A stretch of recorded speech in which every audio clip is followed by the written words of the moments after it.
ಎಲ್ಲ ರಾಜಮನೆತನಗಳು ಕೃಷ್ಣಂದು ಅಥವಾ ರಾಮಂದು ಒಂದು ಲೈನಿಂದಾನೇ ಬಂದಿರುವಂಥದ್ದು ಒಂದು ಪದ್ಧತಿ ಇದೆ. ಮೈಸೂರು ರಾಜರು ಆ ಕೃಷ್ಣನ ಒಂದು ಲೈನಿಂದಾನೇ ಬಂದವರು ಯದುಗಳು ಅಂತ. ಆದರೆ ಮುಮ್ಮಡಿಯವ್ರ ಕಾಲದಲ್ಲಿ ನಿಜಕ್ಕೂ ನೀವು ನೋಡೋಕೆ ಹೋದರೆ ಇಡೀ ರಾಜ್ಯ ಸಂಪೂರ್ಣವಾಗಿ ಒಂದು 4 ಯುದ್ಧದಿಂದ ಪೂರ್ತಿ ನಾಶ ಆಗೋದು.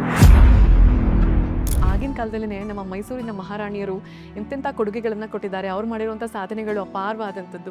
ಮೈಸೂರು ಮಹಾರಾಣಿಯರನ್ನ ನೆನಪು ಮಾಡ್ಕೊಳ್ತಾ ಅವ್ರ ಬಗ್ಗೆ ಏನಾದ್ರು ಹೇಳೋದಾದ್ರೆ? ಮೈಸೂರು ಎಲ್ಲಕ್ಕೂ ಪ್ರಥಮ. ವಿದ್ಯುತ್ ಕೊಡೋದ್ರಲ್ಲಿರ್ಬೋದು, ನಂತರ ವಿದ್ಯಾಭ್ಯಾಸ ಇರ್ಬೋದು, ಯೂನಿವರ್ಸಿಟಿ ಆಫ್ ಮೈಸೂರು ಇರ್ಬೋದು, ನೀತಿ ನಿಯಮಗಳ ಮೂಲಕ ಎಲ್ಲ ವರ್ಗಗಳಿಗೂ ಅವಕಾಶ ಕೊಡೋದ್ರಲ್ಲಿ, ಪ್ರಾತಿನಿಧ್ಯ ಕೊಡೋದ್ರಲ್ಲಿ ಮೀಸಲಾತಿನೂ ಕೂಡ ಮಹಾರಾಜರು ತಂದಿದ್ರು. ಟಿಪ್ಪು ಒಂದು ನಿರ್ಣಯ ತಗೊಂಡಿದ್ದು ನಮ್ಮ ಒಡೆಯರ್ ಕಾಲದ ಎಲ್ಲ ಇತಿಹಾಸ ಸಂಪೂರ್ಣವಾಗಿ ನಾವು ನಾಶ ಮಾಡಬೇಕು ಅಂತ.